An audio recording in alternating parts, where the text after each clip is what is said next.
When I was 15, I spent 2 weeks of every summer with my Aunt Jean. Of all the adults in my family, she was the person I trusted most. She was easy to talk to, patient when I struggled to explain myself, and never seemed to judge me for asking unusual questions. That summer, I finally decided to tell her something I had kept secret for years.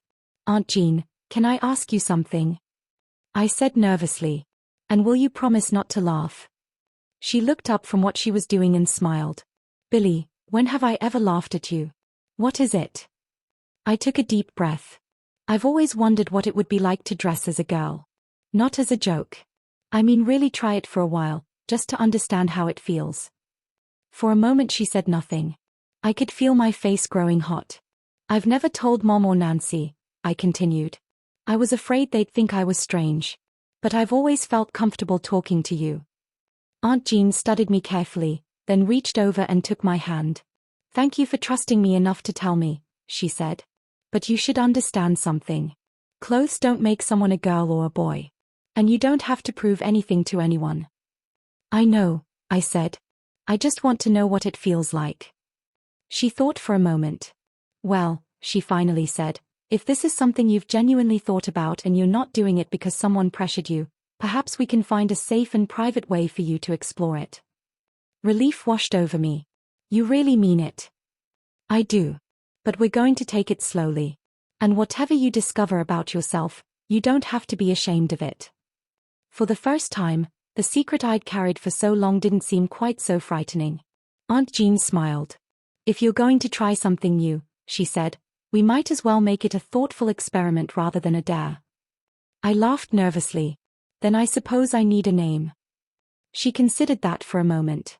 "How about Cynthia?" I repeated it quietly. Cynthia. Somehow, hearing the name aloud made the whole idea feel more real. I still didn't know what the next 2 weeks would teach me, or whether I would feel differently afterward. But for the first time, I wasn't facing those questions entirely alone.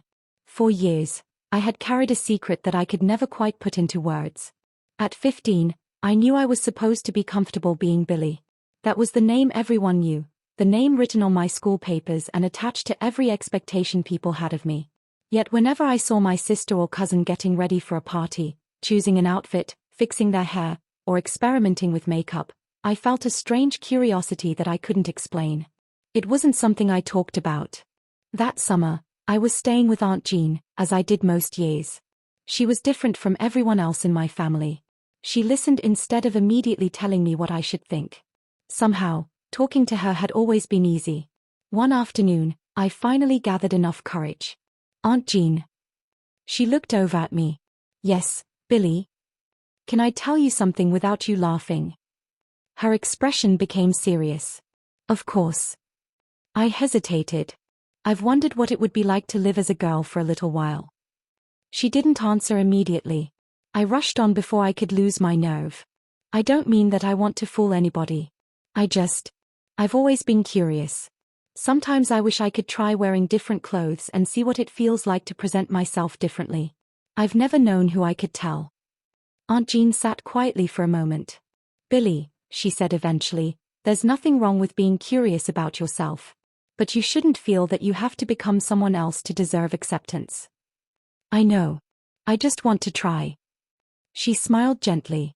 "Then perhaps we can make this summer an opportunity for you to learn something about yourself." That answer surprised me. "You'd really help me?" "I'll help you explore it safely," she replied. "But remember, this isn't a test you have to pass. You don't have to prove that you're a boy, a girl, or anything else." The tension I'd been carrying seemed to disappear. We began by choosing a name for my experiment. Aunt Jean suggested several possibilities before finally saying, "What about Cynthia?" I tried the name aloud. "Cynthia." She smiled. "Cindy, perhaps." For the next several days, Aunt Jean helped me put together a completely different wardrobe from the clothes I had brought with me. She showed me how different outfits created different impressions and let me experiment until I found combinations that felt comfortable. She also helped me change my hairstyle and taught me the basics of applying makeup. Nothing about it felt like a joke anymore. Instead, it became an unusual kind of self-discovery.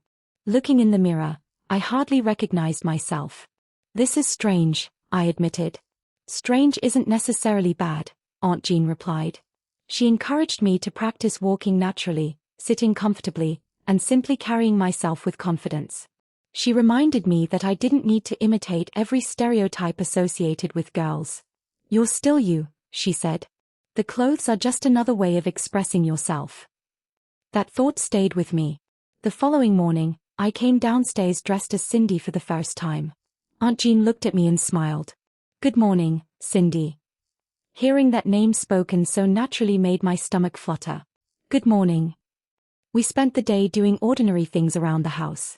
Somehow, the ordinary activities made the experience feel more real than any costume could have. By the end of the day, I realized something unexpected.